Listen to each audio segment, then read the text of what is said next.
Welcome to Geetamrit. Bhagavad Gita में जीवन के मूल प्रश्नों का उत्तर मिलता है।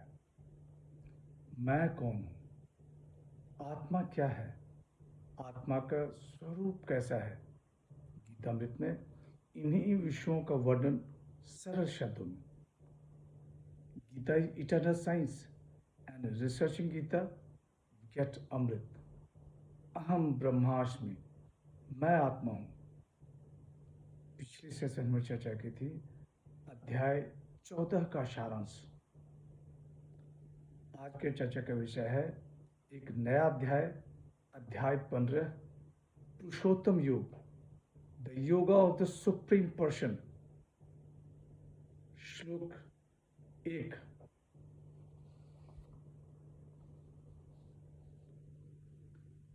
ऊर्ध्वमूल मध शाखम अश्वत्थम प्राहुर्व्ययम् छंदासी यस्य पर्णानि यस्य तं वेदहित।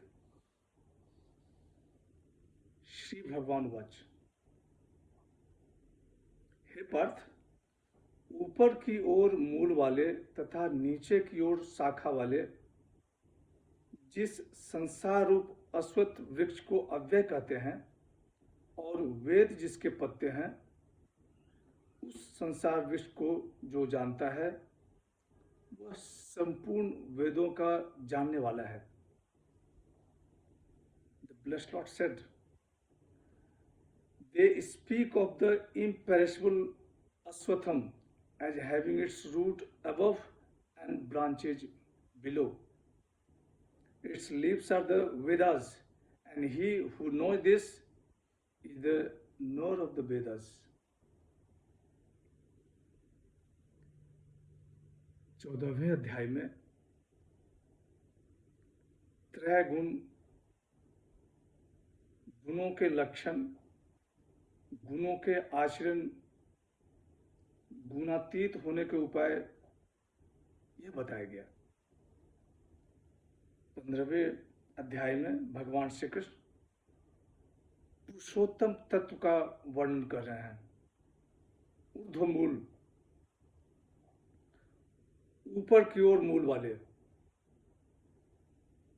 अधः शाखम, नीचे की ओर शाखा वाले,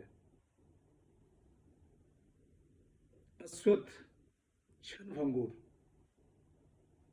भगवान श्री कृष्ण कहते हैं कि हे पार्थ, ऊपर की ओर मूल वाले तथा नीचे की ओर शाखा वाले जिस संसार रूप अश्वत्थ वृक्ष को अव्यय कहते हैं और वेद जिसके पत्ते हैं, उस संसार वृक्ष को जो जानता है वह संपूर्ण वेदों का जानने वाला है।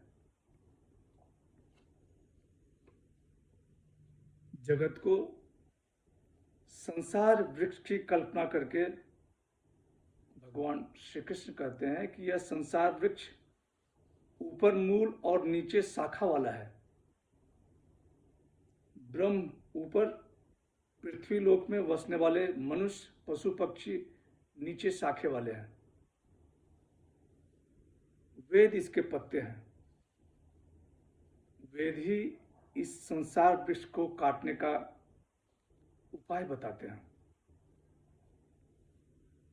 भगवान श्री कृष्ण संसार की क्षण भंगुरता का वर्णन कर रहे हैं। यह संसार कभी स्थिर नहीं रहता, इसीलिए इसे अश्वत्थ नाम से कहते हैं। यह संसार अच्छा सा प्रतीत होता है, पर यह संसार एक मिथ्या है, क्षण भंगुर है। जिसे यह समझ में आ जाता है वही ज्ञानी है। डॉक्टर राधा कृष्ण अपनी टिप्पणी में कहते हैं कि the peepal tree is said to be eternal because it cannot be cut except by the axe of knowledge. श्लोक 2। अधशोर्धम प्रसिता तस्य शाखाः गुण प्रविद्धा विषय प्रबालाः अधश्च मूलान्यनुसन्ततानि कर्मानुबन्धीनि मनुष्यलोके। श्री भगवान वाच। हे पार्थ, इस वृक्ष की शाखाएं ऊपर और नीचे फैली हुई है और प्रकृति के तीनों गुणों द्वारा पोषित होती है। इनकी टहनियां इंद्रिय विषय है। इस वृक्ष की जड़ें नीचे की ओर भी जाती है, जो मानव को कर्मों से बांधती है। The blessed Lord said, the branches extend below and above, nourished by the modes and have sense objects as their shoots, and the roots, which are followed by actions, spread downwards in the human world. भगवान श्री कृष्ण कह रहे हैं कि हे पार्थ, इस वृक्ष की शाखाएं ऊपर और नीचे फैली हुई है और प्रकृति के तीनों गुणों द्वारा पोषित होती है। इनकी टहनियां इंद्रिय विषय हैं। इस वृक्ष की जड़ें नीचे की ओर भी जाती हैं, जो मानव को कर्मों से बांधती है।